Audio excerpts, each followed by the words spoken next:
We take our shoes off, remove our laptops, and toss our bottled water, all in the name of safety. But are we any safer today than we were before 9/11? Not exactly, says Bruce Schneier, author and security technologist. We take away guns and bombs, the terrorists use box cutters. We take away box cutters and knitting needles, and they put explosives in their shoes. We screen shoes, they use liquids. We limit liquids, they strap explosives in their underwear. This is a stupid game. We can't win, and we should stop playing it. But the game goes on. The TSA tried puffer machines, which blow air on you to release explosive material. They didn't work and are being phased out.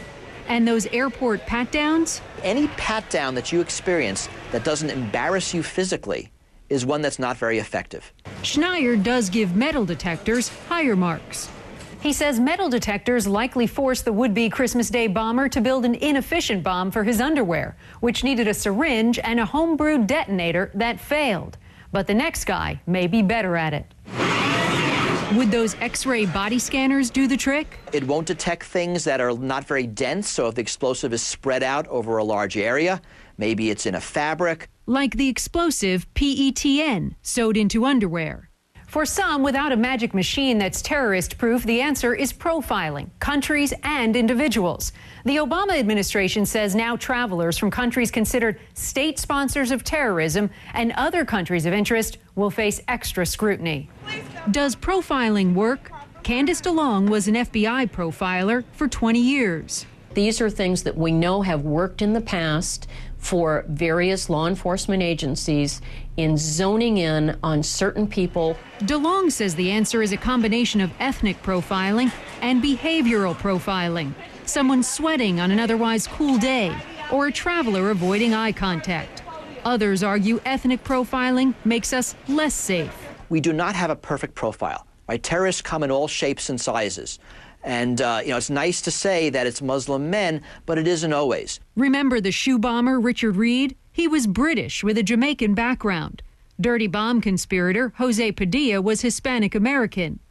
A University of Texas study found that profiling high-risk categories is no better than random screening, because the screeners, in effect, become blind to anyone that doesn't fit the profile.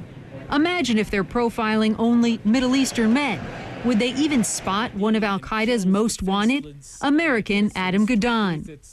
And Schneier says profiling is also ineffective because terrorists learn how to beat it by picking people who don't fit the profile. People like a Nigerian with a U.S. visa, perhaps, leaving from Amsterdam.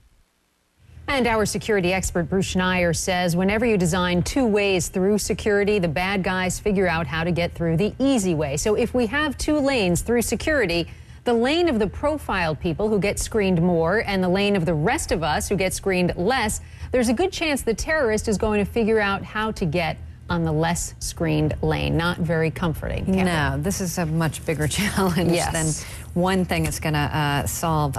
Randy Kay, thanks very much, Randy. Tonight, the government, as we told you, planning to spend $25 million to buy body scanners for airports. But as Randy just said, terrorists may still be able to slip through their X-ray vision. We're going to have more on that specifically when we come back in a minute.